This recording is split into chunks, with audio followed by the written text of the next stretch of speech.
Warning, the podcast you're about to listen to may contain graphic descriptions of violent assaults, murder, and adult language. Listener discretion is advised. Welcome to the Murder Police Podcast, Forensics with Laura Sudkamp and Marci Adkins, Part 2 of 3.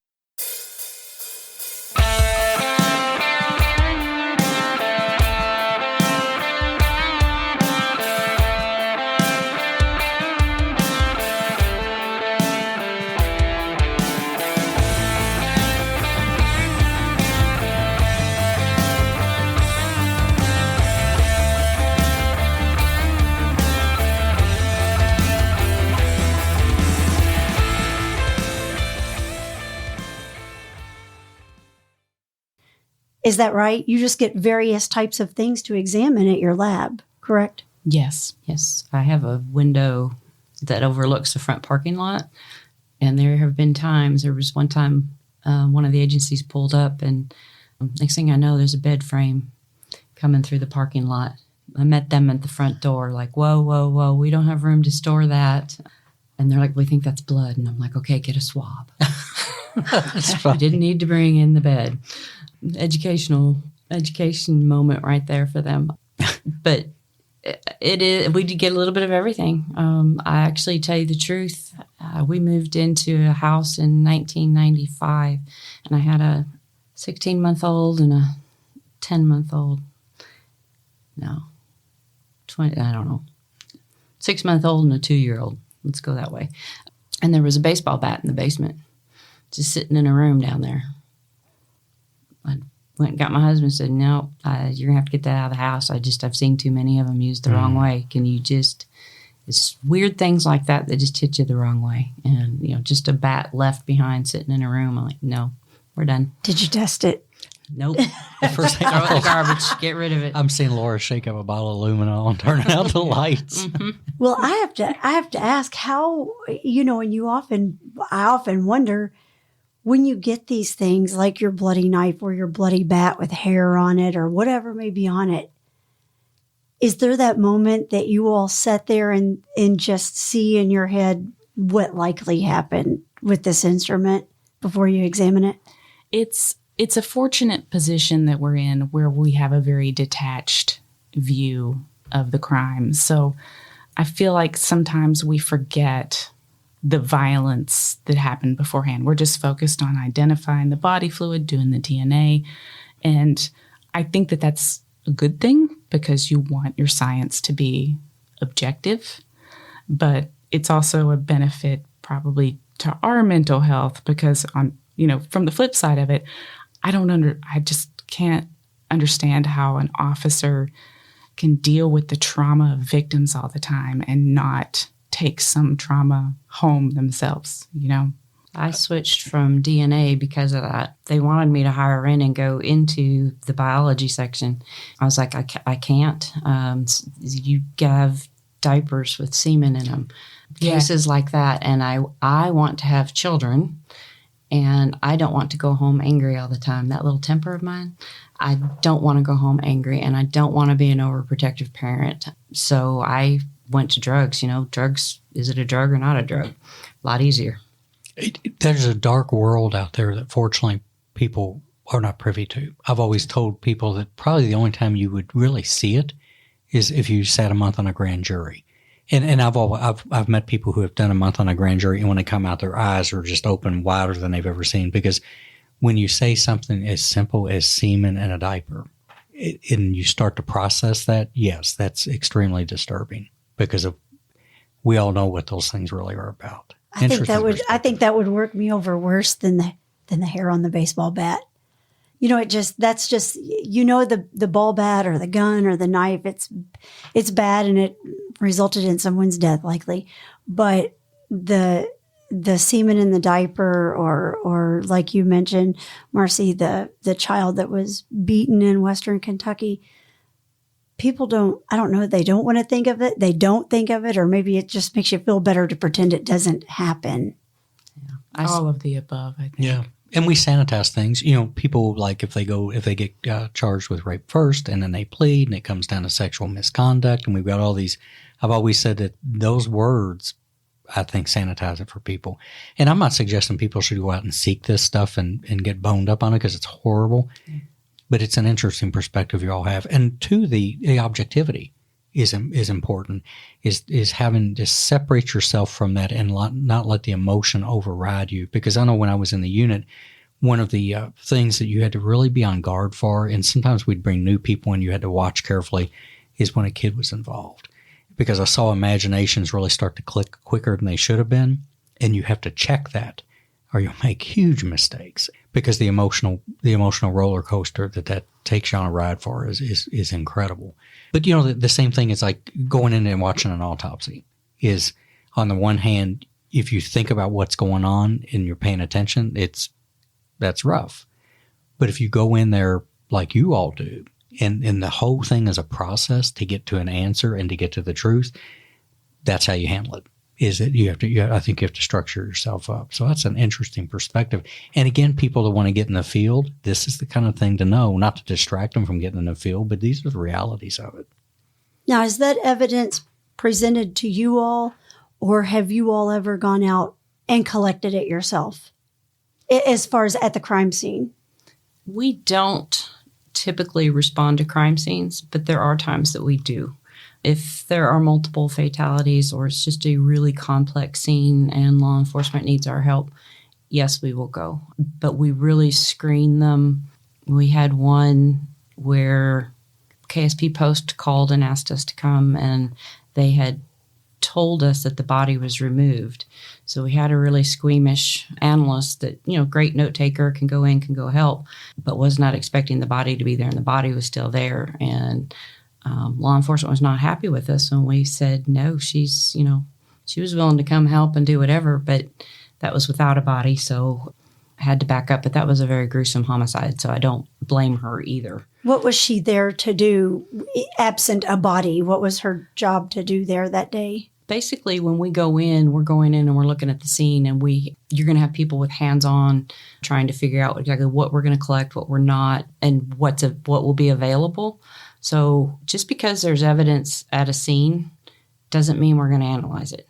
We're going to analyze items from the scene that answer a question that matters. So if I have a bullet hole in me and there's blood on my shirt, whose blood is that? It's mine. Do we need to test it? No. Is there possibly that there was a fight and maybe somebody else is bleeding and there's blood in a different spot? Then maybe. So we have to consider what all that evidence is. So we generally will have what I call the note taker, somebody that's kind of putting around behind, that's, documenting what was there, why we chose something over something else, who collected what, that type of information. Do you have regular conversations with investigators and law enforcement? Do you have like huddles and communications? Because to get to those things and prioritize those, you'd have to know enough about the case to make that call. We do what we can to encourage them to call before. We have established what we call the case acceptance policy, where we limit, like on a homicide case, we're going to say, pick those 10 items that you think are going to help your investigation. Pick those first 10. If we don't get anything, then we'll move to the next 10. But a lot of times in the past, they used to just pick everything up, throw it in a box, and say, you guys figure it out. That called for a lot of questions, with, okay, what is all this and where is it going? But now with the case acceptance, they're better at picking out what they think they need analyzed.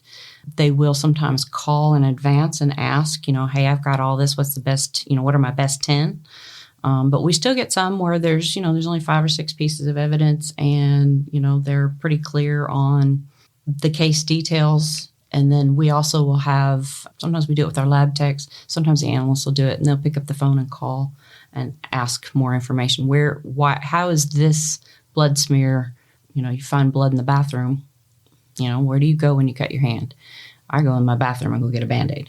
So blood in a bathroom is not always, going to be related to a crime. So you just told me that you found blood in the bathroom. Tell me how you think it's related to the crime. They will call and ask that detail. Where was this Pepsi can found? We had a case in a university where someone was sexually assaulted, and they collected condoms from all over and stuck them all in one bag too. But it was, hey, which one of these was actually in the room?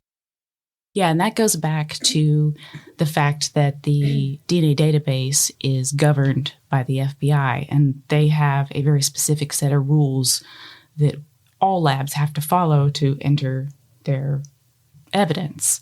And part of that is there has to be clearly documented connection to the crime. So if we just go around and collect all the cigarette butts from a parking lot, well, what's the likelihood that those are going to be related to this robbery? What makes you think that this cigarette butt is related? And it's usually because a witness saw them smoking in that area, or they have some surveillance footage. It usually comes back to something like that. But we have to document that in order to put the profile into CODIS and to search it. And that's a good safeguard. And again, there's one of the things I think that people in the community sometimes are confused on is you'll hear people say, well, they've got your DNA. They're tracking all of our DNA. Well, in the United States, most of us, even in the law enforcement end or in the analytical world, would probably even argue, no, I don't want everybody in there. So that's a good thing to know, too, is that there's a threshold before your sample gets entered into that, because a lot of people think that the government's just the only people really getting all your information is Facebook. So that's it. It really, truly, the government actually, but that's a good threshold to know that people can take a little bit of comfort in, maybe. So with your evidence, where do you all store that? Do you, like, if you're working on a knife, let's say, and you haven't finished today, do you all have like a specialized area that you store it? It's locked. What's that like?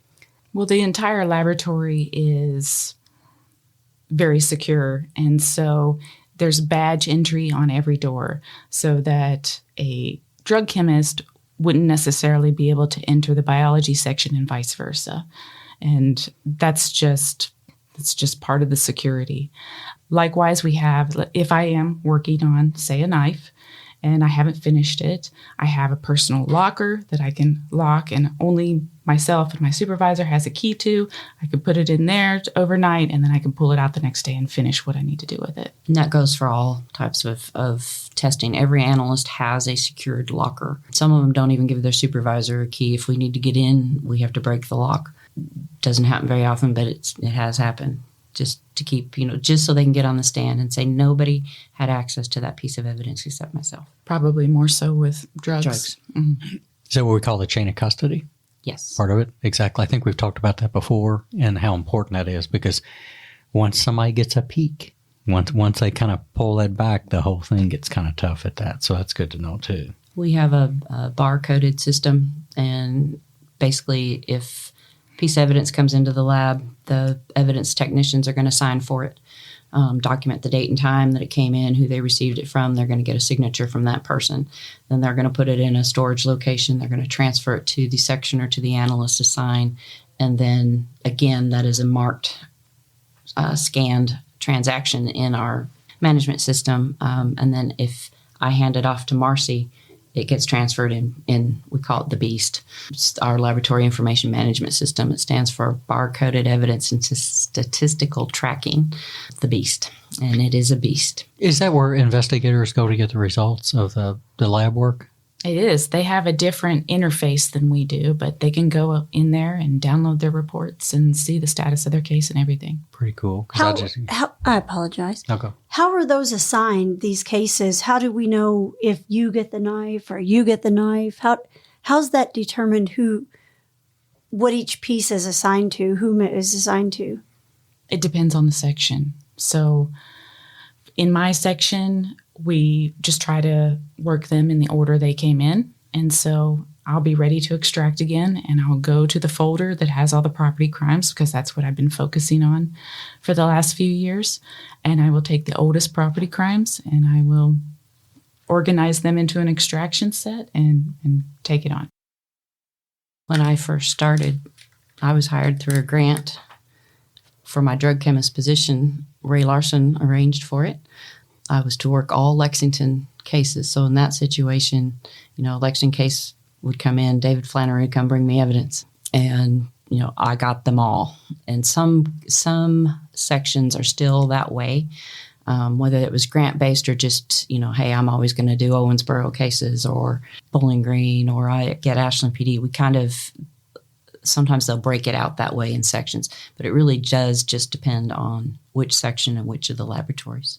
Does the lab keep the evidence after you've analyzed it? Do y'all store it, or does it go back to where it came from? It goes back to where it came from. We do not have storage facilities. I don't have enough room for analysts right now, let alone storing everybody's evidence. So it goes back. There's some evidence, especially with DNA, that you cannot destroy before a trial. So we stick stickers all over it if we can that says, do not destroy this. You know, you need to look at this statute before you even think about it. Oh, yeah, for sure. Accidents happen, so maybe the stickers will prevent that from happening. Yeah, they can't be storing that stuff, especially when they're getting bed frames and bread rolls in. Exactly. There's no room for that. Car doors and car seats. Oh, that's hilarious. Because I remember our forensics people on some of my cases cutting pieces out of a house, but I'm pretty sure we didn't send you the baseboards. I'm pretty sure. Well, we've had floorboards, whole big pieces of plywood, safes. It's just entertaining sometimes to go in the evidence room and see what's there. Too funny. How about the drug part? Because we've talked a little bit about DNA and everything, but how much of a drug do they have to send? For example, if I go to a house and I take out a marijuana grow in somebody's attic, and let's just say it's got 300 plants, do they bring 300 plants to Laura, or how do they do that? We prefer not. Basically, your charge is going to be if it's over 5 plants, that's where it becomes a felony. So 300 is obviously over that. I would encourage them to bring 10 plants just to show that we had more than 5. Take pictures of the rest. If it's large, bundles of marijuana, you're really looking at 8 ounce, 5 pounds, and 10 pounds as your cutoffs. And even with, the heroin and the meth and whatnot now, you're looking at 2 gram and 4 gram cutoffs. So if you've got, 5 kilos, I'm going to test each one, but I don't need to necessarily test everything in every case. Once you reach that threshold, you've proven the charge. Have there been changes in the types of drugs and the amounts of drugs, or how many times that you're asked to analyze drugs based on changing laws or people's changing attitudes on drugs? For example, marijuana, has that decreased or anything based on the changing tide? There are some prosecutors that just don't bother with marijuana anymore. So a lot of those agencies have stopped submitting the marijuana. There are still a lot. We still get a lot of marijuana in. There's still a lot of trafficking that goes on. There are still a lot of people that think that, hemp's legal, so, I can have a bag of hemp in my purse. Well, no, plant material, even if it's hemp, is not legal. Yeah.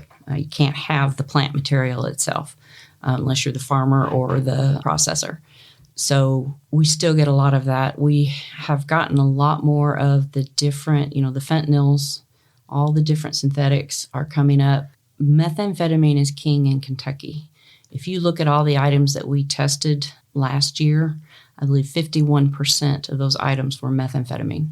All the other drugs combined made the other 49%.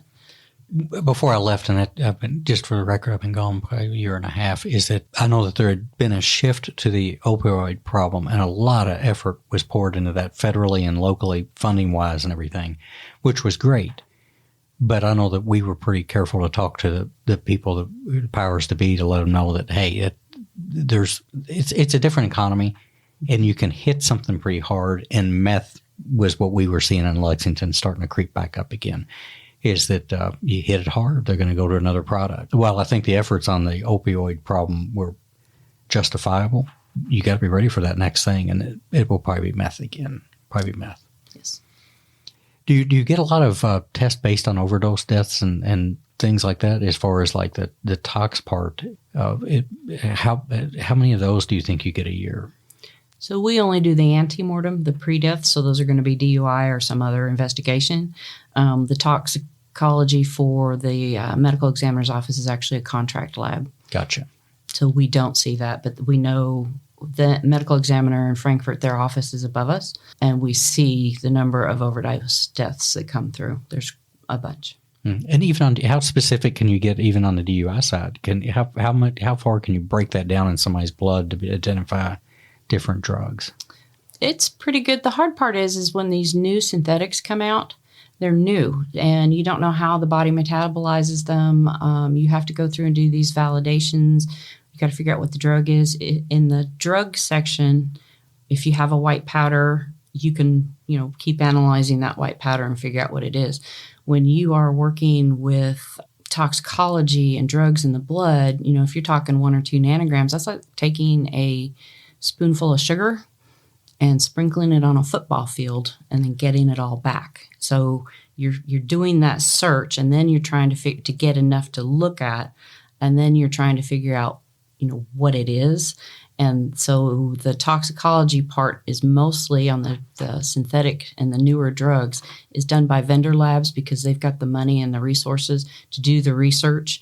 And it's kind of a competition to see which one can, hey, we do this many synthetics now, and, send your sample to us, and you got a better chance that we'll identify it. So we are slower on that because we don't have the money for that research. And it is possible, but even, you send something off, you can send it to one vendor and they'll have a panel of drugs they look for and they'll catch it. But the other vendor, they have 6 other things in there. It's kind of like a menu and you may or may not hit it.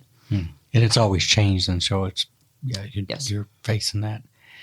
Well, let's move a little bit too. When we talk about the field of forensics and what you all do, you analyze this evidence, you make the reports and everything. Do you ever have to go to court? Yes. So I would say it really comes in waves. I may not testify at all for 6 months, but then I might have 3 subpoenas in 1 week. I would say on average, and this is going to differ once again based on the section you're in, because the people in drugs and toxicology, they go a lot more often. But for me, probably averages out to about once a month over my whole career. And just depends. How about you, Laura? When I was a drug chemist, part of it was probably because I was pregnant, and the jury's always sympathetic with the pregnant witness, and so defense doesn't go after you too hard. But I testified in a 4-day, it was Labor Day weekend, so it was only a 4-day week. I testified 16 times. Oh, my goodness. Yeah. Good Lord, were you home at all? Or did you just Not much. stay at the courthouse? And at one point, I was between, I think I had to go from Lincoln County, I had to go from Fayette Federal Court to Fayette Circuit Court. Then I had to go to, I want to say it was Lincoln County, but it could have been Harrodsburg. And when I was trying to get there, I got stuck behind on a country road, got stuck behind a mobile home that got stuck under a tree, and they were having to cut it. So the judge called me. You're on making the phone. Kentucky sound bad. This was back in, it was either 1993 or 1995, because that's when my kids In Kentucky, were born. when somebody says they're moving, they're moving. Yes. But I had to end up testifying on the phone for Fayette County because I was going to be late when I was in, whether it was Lincoln or Mercer. Whichever one, just because it was so back to back. But drug chemists do testify probably closer to once a week or 2 to 3 times a month. And then toxicologists, they tend to go to court a lot. They get subpoenaed a lot. And then they just sit there and watch everybody plead out. So it's a complete waste of their time. It bothers me when judges and prosecutors are complaining that it's taking us a while to get their cases out, and yet they have no problem making that person sit in court a day or 2 a week and never testify. And so that happens to you all too. Yes. Yeah. Because 2 things I caught from all of that is that, one, I missed my shot. I should have had a maternity gown, and I've been left alone on the stand, that obviously. And then the other thing too is that that's another thing people don't understand from the outside, because TV never shows that, is sitting and waiting. And then sometimes the afterthought, we didn't need you. Well, a phone call would have been great. So you're not the only ones. Is that if I had $1 for every time that happened, it would have been amazing where, we didn't need you. Or another thing for us, I don't think it happened to you all, but some of the less than credible defense attorneys a lot of times would find a new officer just to share this with you all at a preliminary hearing and find them in the hall and go up and talk to them and everything. And then they'd come back and they'd say, hey, guess what? They don't need you. Go ahead and go home. Oh. And then the officer would leave. And then, of course, the judge would be paging them or calling them and everything. And it was just one of the shisty things to do back in the day. And, of course, after that, if you were that attorney, nobody spoke to you in the hall after that. You were done and whatnot. But good times. So that's another thing, too, is so if people want to get in this field, that's something they need to be prepared for, is they're going to have to testify. Now, to testify in your field, and I knew we'd come back to this, What is there a process that when Marci or Laura comes and swears in and sits in there, is there a process that the court recognizes who you are and what you do and gives you credibility based on that? How's that look? How do you get to that point? Well, yes. So they introduce us, they call us in, they have us give our name and where we work. But I don't think that Kentucky really moves to recognize the witness as an expert anymore. Not in most counties. They do more on the chemistry side. Okay. Where you have to give, like she said, where you work, what your education is, where you got or what degree you have, and then what training you underwent at the lab or outside the lab. Then they basically will accept you as an expert or not. I guess not formally. They don't say, well, I moved to enter this person as an expert. But the fact that you were allowed to continue testifying it's implied. Yeah, right? There we go. And that's what I was getting at, is that there has to be some credentialing on that. And again, if you don't pass that, then I guess you don't get called or you don't get to stay on the stand or whatever. That's an interesting thing too. So we've got that we know we've got to testify. Have you ever had a bad experience in testimony, being cross-examined? Has anybody ever gotten like rough with you or anything? Or has there been anyone who hasn't had a bad experience? Yeah, not many. With drugs and talks, it's not as difficult. A lot of times you just get up, you give your credentials. They ask you if you've ever seen this, recognize this evidence. Have you ever seen it? You point out your lab number, initials. They ask you, what you did with the sample. You tell them what test you did, and you tell them what the conclusion is. Defense will get up, and their question is, did you know my defendant? Do you know anything about this defendant? Simple questions like that, and then they're down. So a lot of times you were, waiting for an hour and a half, get on the stand, and it's 15 minutes, and you're right back off. So it's not so bad. But yeah, with violent crimes, so this is going to cover the DNA section, serology, firearms, and trace. Anybody who typically passes evidence around in those cases, it can be very adversarial. And it seems like the better or the less that they have, the more adversarial they can be. And it can be very stressful. How do you approach that? What kind of mindset do you have, and especially after experience, knowing that you're going to sit down and that's coming? What do you do? Again, people that they need to know if you're going to get in this field that this is there and it's the reality of the game. What are some of the things that you've done over the years to get maybe used to that or prepare for that or to handle that?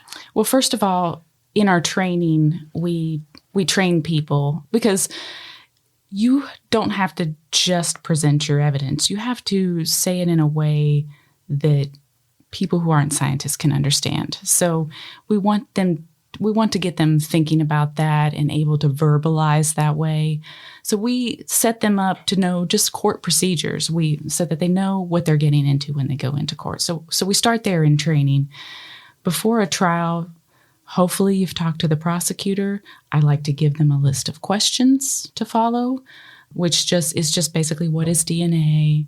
What kind of testing do you do? And the build up to the actual results to give the jury a little bit of background. I also go through my report and my notes and I refresh my memory. And I think the biggest thing for me is, because you can get so nervous, is that I just have to remember that this is not about me. I'm not on trial. This is about going in there and presenting evidence, whether it be just being your best, whether it be for the victims in the courtroom or for the defendant who may have been wrongfully accused. Good advice. And I always, when I start getting that anxious feeling, it's like, just, calm down. You're just trying to explain to the jury and answer for the jury, what these questions are. They can, be trying to provoke something out of you, but you just, you stick to science. You stick to what you know. You do not extend into any area that you're not an expert in. If they asked me, as a drug chemist, if they asked me, hey, could you have gotten DNA off of these bags? Like, I have no idea. I'm not a DNA analyst. You just don't reach into any other section of the laboratory. You answer only what you're allowed to do. Stay in that swim lane then, Yes. right? For sure. And I guess that's a tactic, is to try to bait you out of that lane. They did it with us quite a bit too. Good stuff on that. So people need to be ready for the idea that they're going to have to go to court and testify. Let's talk more about, because I know we've got people listening. If somebody was interested in forensics, again, we'll start with Marci and then come over to Laura. What would you tell them to do, especially at a young age, to discern that, to kind of come to that, and then what kind of preparation can they make to move into the field? Hey, you know there's more to the story, so go download the next episode like the true crime fan that you are. The Murder Police podcast is hosted by Wendy and David Lyons and was created to honor the lives of crime victims so their names are never forgotten. It is produced, recorded, and edited by David Lyons. The Murder Police podcast can be found on your favorite Apple or Android podcast platform, as well as at murderpolicepodcast.com, which is our website, and it has show notes for imagery and audio and video files related to the cases you're going to hear. We are also on Facebook, Instagram, Pinterest, LinkedIn, and YouTube, which has closed caption available for those that are hearing impaired. If you've enjoyed this podcast, please subscribe for more and give us a 5-star review on Apple Podcast or wherever you download your podcast from. Subscribe to the Murder Police Podcast and set your player to automatically download new episodes so you get the new ones as soon as they drop. And please tell your friends. Lock it down, Judy.